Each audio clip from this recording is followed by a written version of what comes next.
E aí, jovens, estamos aí para o nosso resumo, né, Deise? Voltamos para o nosso Resumex. Resumex, é isso aí. Da lei da inércia. Resumec. Não, Resumex. Falamos aí de força. Falamos que a força é causadora do movimento, então ela é interação, né? Na física, a força é interação.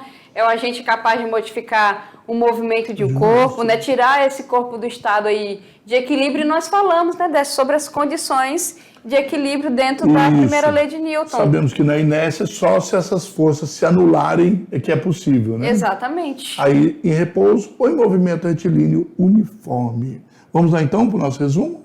Se liga lá, olha só. Primeira lei de Newton. Olha aí. Primeira lei de Newton, bonitinho. Sir Isaac Newton, rapaz da mecânica newtoniana. O que é força? Eu tenho a força? Será dessa? Eu tenho a força? Pois é, eu tenho a força. Ou uma força me leva a cantar? Será? Pode isso, né? Pode, né? De acordo com a física, não, né? Força você aplica, né? É interação. Aplicado. Não posso fazer força sozinho. Exatamente. Não tem como. É necessário pelo menos o corpo que eu então, vou interagir. Por exemplo, você está dentro de um buraco, se você puxar pelo próprio cabelo, você não vai conseguir sair de um buraco, por exemplo. Não sai não? Achei que era possível. Não sai, né? Sei que nem tu falou, tu não precisa, tu não tem como aplicar força sozinho, né? Nós temos também, por exemplo, o Pernalonga, né, nos desenhos animados, tá caindo a casa. Aí quando chega pertinho do chão, ele só dá um passo, né? E sai. Não é possível, a velocidade dele é a mesma da casa. Exatamente. Ao conceito de força, né? Então, força é interação, ok? Nós temos força de contato, nós temos força de campo, a de contato tem que haver o contato. Força de campo, nós temos um campo, pode ser magnético, também, campo elétrico, né, Décio? Então, gravitacional são forças que agem à distância. Ok? E força de contato, nós temos força de interação, força de atrito, uma força externa que você coloca sobre o corpo. Isso, e mesmo as forças de contato é interação entre campos, né? Então ela não age sozinha também. A gente fala que tem a mesma natureza, são forças de campo. Tem lá, força elétrica. É a Lua tem a Terra, né? Força elétrica e magnética, a gente fala que são a mesma natureza, porque é de campo mais a força normal e qualquer força de contato, tração, atrito, são forças de contato, certo? Vamos lá, então? Nós temos essas forças aí. Continuando, a medida de força é 1 kg a força, que é 9,8 newton aproximadamente. Mas a gente considera 10 para facilitar, né? Então, podemos utilizar 10. A força em movimento, segundo Aristóteles, é que se o corpo estivesse em movimento, cessasse a força, o corpo também parava automaticamente, que não é verdade. Isso, porque veio Galileu. Galileu veio e disse que provou, continuando, né? Continuando, o corpo continua mesmo sem ação da força. Aí por que ele para? Né? Porque tem a ação de outra força, que é a força de atrito, contrária ao movimento, nós vamos falar sobre isso, né? Então,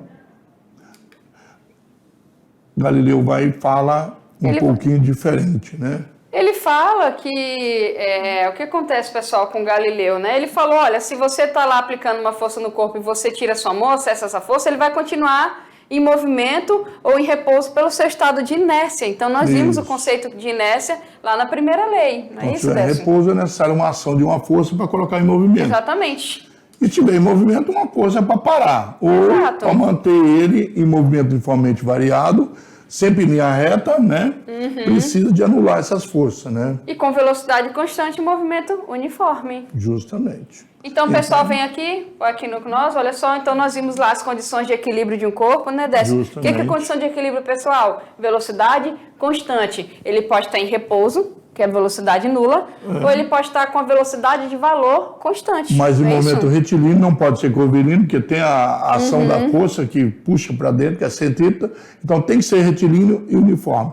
E agora vocês vão fazer as atividades, né? Exato, e daqui a pouco a gente volta para tirar as dúvidas. Até mais, pessoal. Até daqui a pouquinho.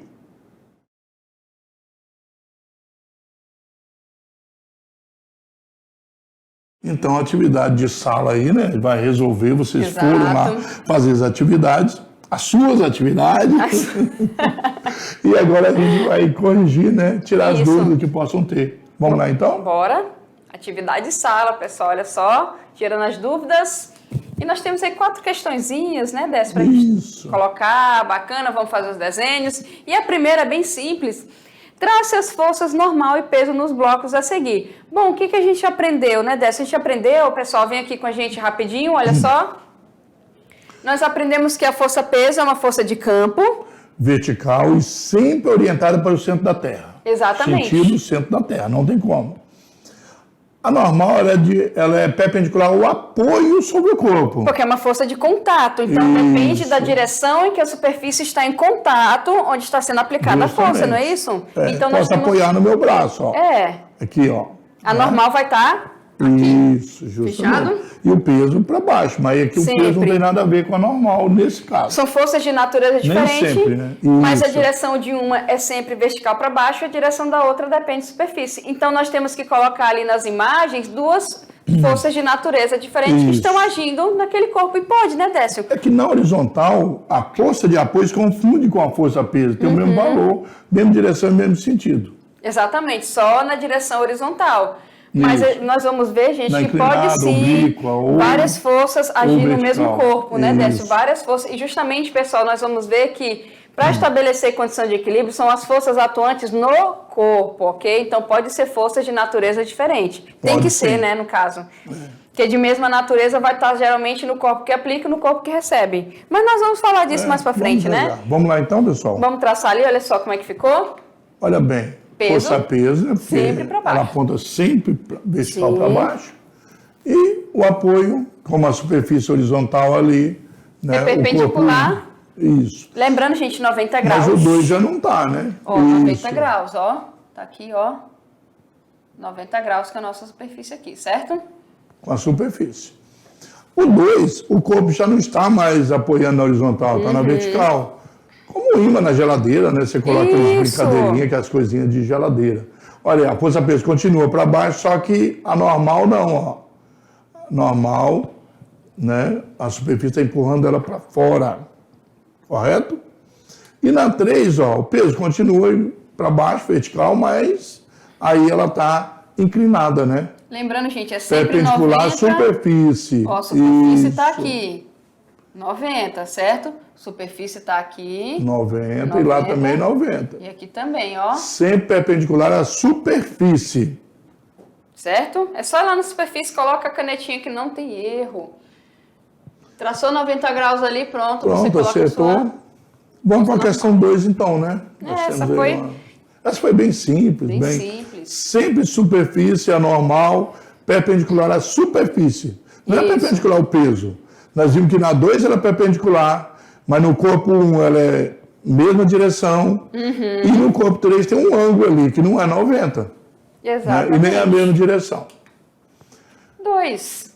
Duas forças, né? F1 e F2, ficou fácil. Isso. Atuam sobre um pequeno corpo, só que F1 é vertical para cima e vale 12 newton.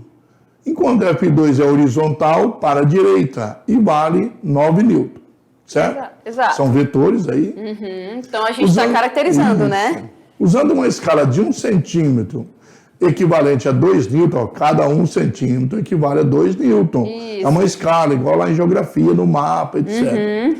Faça uma figura mostrando os vetores que apresentam a força 1 e a força 2. Nessa mesma figura que você fez, você vai desenhar a resultante de F1 e F2. Aí a gente vai usar aqueles conhecimentos de resultante de E vetores. usa uma régua, porque tem o tamanho aí. Cada 1 centímetro da régua vale 2 newton, né? Isso. Então determine o módulo dessa resultante. Ó, o primeiro é 12 newton, então tem que fazer quantos centímetros? 6, né? Exatamente. Então tem que usar a régua direitinho. Usando uma escala aí, vamos fazer o primeiro. Olha lá. Tá? Aqui nós estamos representando aqui, talvez você não vai medir direitinho, claro, mas o seu caderno tem que usar a régua. 6 centímetros, né? Olha lá, ó. 6 centímetros. E F2 é perpendicular, só que ele é 9 newton. Então, 4,5 centímetros, correto? Né? Exatamente. Porque 9 newton dividido por 2, cada centímetro é 2. Pronto, o pessoal tá aí. Porque, olha só, um fala que é vertical, né, Décio? E o outro fala que é horizontal. Certo? E então, como a gente tem que calcular, pessoal, a resultante, a gente colocou origem na origem. E a resultante vai sair da origem, ok? Aí a resultante, Traça você vai traçar aquelas retas. as linhas imaginárias paralelas, né? A E aí, 2. só que você vai medir com a régua, Isso. né? Ó, existe o teorema de Pitágoras, já que é 90 graus, só que você tem que medir com a régua para ver se dá o mesmo valor, tá bom? Senão você também pode ter inclinado um pouquinho, torto aí e tal, né? Mas olha bem, soma de vetores, F1, 9, F2, 12, somando os dois, 225, raiz quadrada de 225, nós sabemos que é 15. Então, 15 newton, né? É a resultante. A régua tem que medir lá, no seu desenho, 7,5 centímetros. Que é dividido por 2, né? Cada pediu pra centímetro fazer com a tem régua, 2 né? newtons, ok, pessoal? Senão, porque você colocou um pouco torto para cá e para cá, pode dar 7,4, Então a gente fala que o movimento real é esse daqui, né, Décio? A gente tem um movimento força real tem que estar aqui, nesse ó. sentido. Exatamente. Uma esteira, né, que eleva, por exemplo, a esteira da escada rolante, ela sobe, vai para frente, sobe para cima e Uma pra criança frente. puxando um carrinho amarrado no Também. barbante, né? Também Muito pode bem. ser. Pronto, pessoal, olha só. Colocou aqui, ó, uma tá na direção vertical, outra horizontal, 90 graus, não tem erro. Achamos aqui a força, é só você pegar lá na escala, se cada 2 newton vale 1 centímetro, é só você dividir que você vai achar 7,5. Fechadinho aí, tranquilo, né? Agora uma questão 3 aí, ó. Bora ver aqui. Olha, um transatlântico. Que bonito, né? Acho que é Dubai, pela geometria dos Por aí, prédios ali, né? Esses prédios aí. Considere um grande navio tipo transatlântico movendo-se em linha reta e com velocidade constante, velocidade de cruzeiro. Em seu interior existe um salão de jogos climatizado e nele uma mesa de ping-pong, orientada paralelamente ao comprimento do navio. Então ela está paralela, claro que eu vou colocar numa escala, uma mesa grande, né? Então ela está paralela, está aqui. E aqui está a orientação do navio, né? E aqui, pessoal, olha só, dois jovens aí, né? Dois jovens resolvem jogar ping-pong, mas discordam sobre quem deve ficar na frente ou nas costas para o sentido de deslocamento do navio. Então, se o navio tá para cá, eles estão brigando. Quem fica aqui e quem fica aqui, né, Décio? Então, na disputa aí. Segundo um deles, tal escolha influenciaria no resultado do jogo. Porque o transatlântico está em movimento, né? Está em movimento lá com a velocidade constante, né? Que nem ele fala ali. Pois o movimento do navio afetaria o movimento relativo da bolinha de ping-pong. Olha só a ideia do rapaz, né?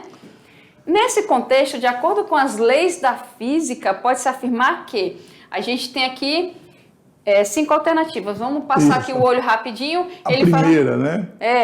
A discussão não é pertinente, está dizendo que não é, pois no caso o navio se comporta como um referencial não inercial, não afetando o movimento da bola. Uma segunda. A discussão é pertinente, pois no caso o navio se comporta como um referencial não inercial, não afetando o movimento da bola. A discussão é pertinente, pois no caso o navio se comporta como um referencial inercial, afetando o movimento da bola. Até agora a gente viu aqui sobre referencial inercial, ser ou não referencial inercial e afetar ou não o movimento. Por causa disso, né? Vamos ver as outras duas aqui, pessoal, olha só. Opa, aí. A discussão não é pertinente, pois no caso o navio se comporta como um referencial inercial, não afetando o movimento da bola. E, por último, a discussão é pertinente sim, pois, no caso, o navio se comporta como um referencial não inercial e quem estiver descosta para frente do navio terá vantagem, pois a bola terá maior velocidade. Nós podemos falar também do planeta Terra, né?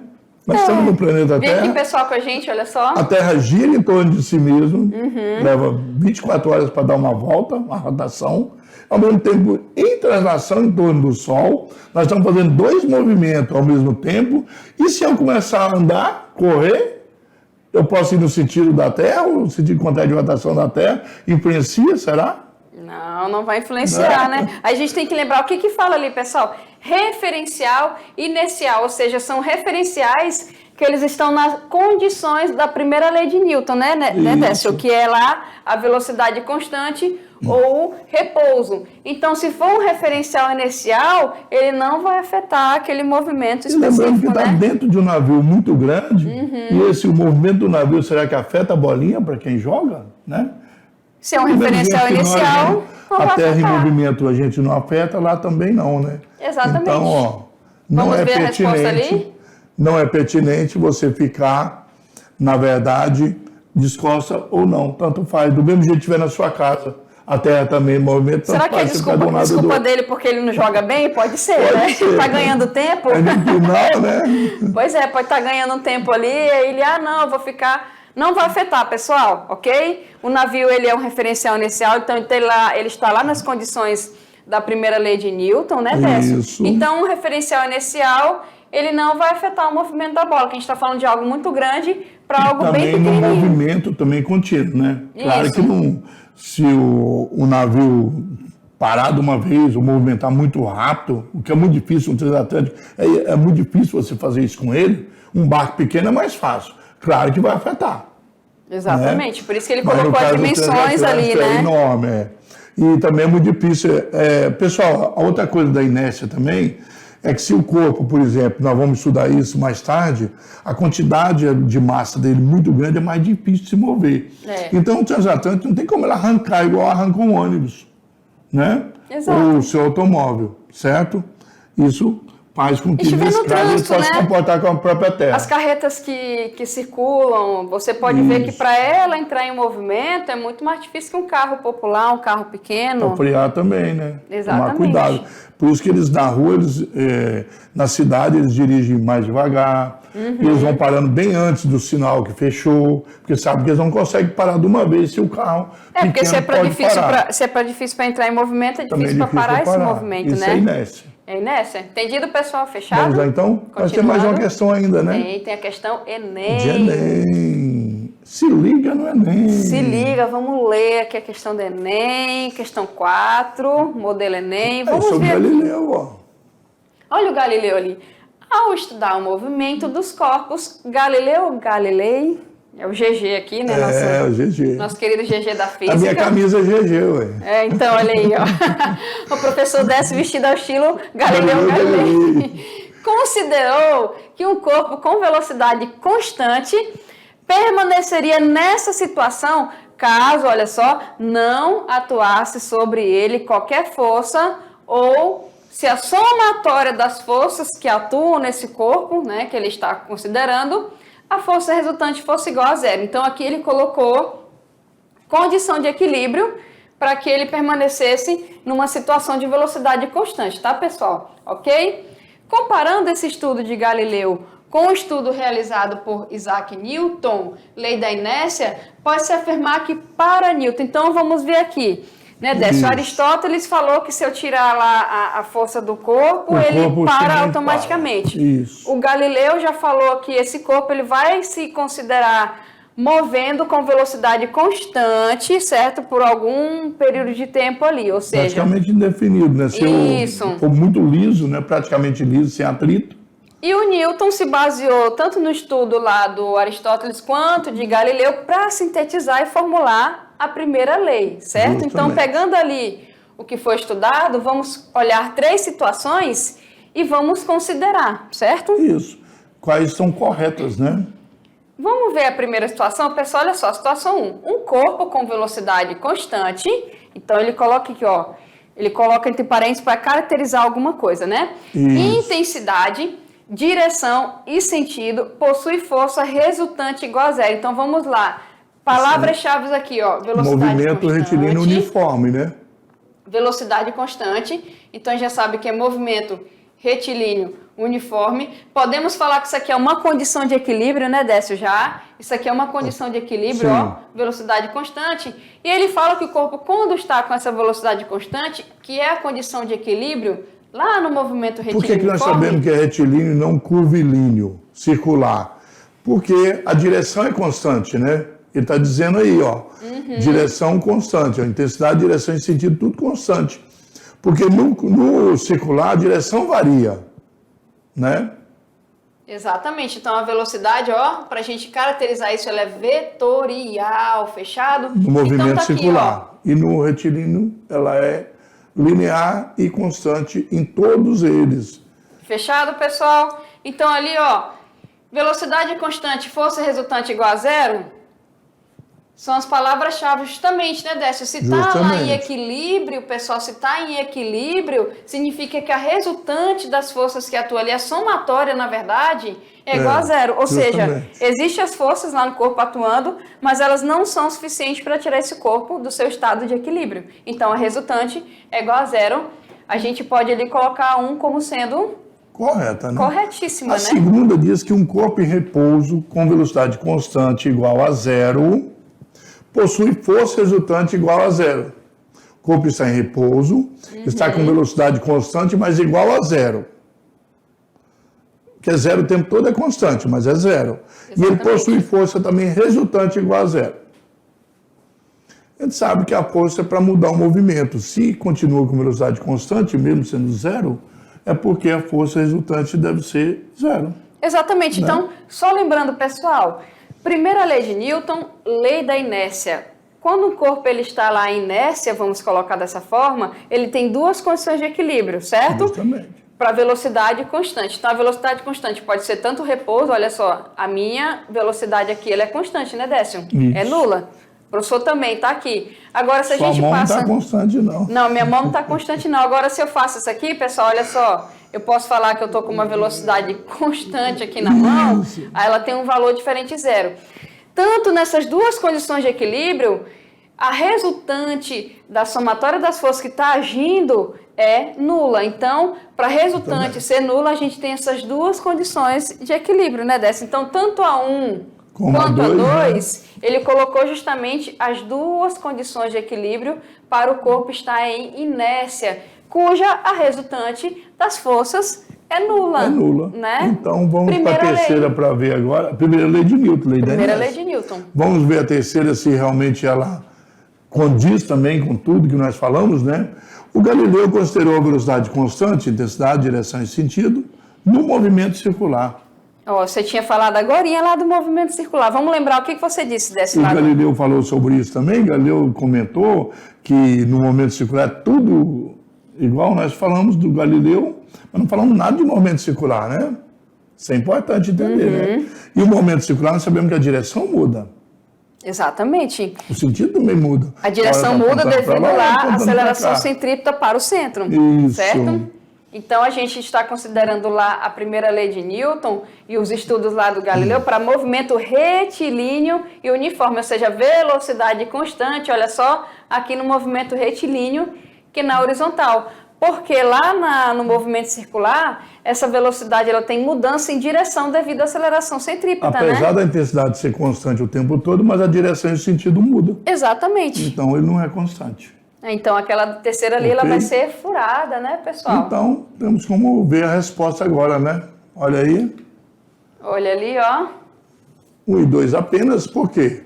Em todo momento circular, a velocidade é variável, ainda que a intensidade e o sentido seja constante, mas a direção varia, né? O sentido também varia, né? Mas se considerar um sentido como horário, que é um sentido só, mas a direção varia para fazer o sentido horário. Entendido? Então tá aqui, ó. Uma condição de equilíbrio. Muito bem, né? Segunda condição de equilíbrio e aqui é movimento circular, né? Porque lá na primeira lei a gente não tem aceleração, né? Dessa aqui no movimento circular a gente tem uma aceleração que é responsável pela mudança de direção dessa velocidade. Isso. Lá no movimento circular uniforme, vem aqui com nós, pessoal, olha só. Lá no movimento circular uniforme, linearmente ela é constante, mas em direção e sentido, né, no caso, depende da aceleração centrípeta. Então, furou aí uma das condições de equilíbrio da primeira lei. Só 1 e a 2, né? E nós temos um material complementar, né? Vamos lá dar uma olhadinha no material complementar de hoje? Se liga ali rapidinho, pessoal, no material complementar, olha só. Olha bem, o material complementar para assistir a videoaula. Primeira lei de Newton, inércia, lá do Brasil Escola. Isso. Certo? Tá ali o link. Clicou, assistiu, entendeu? Fechou? Muito bem. É isso aí, jovens. E até a próxima aula. Até mais.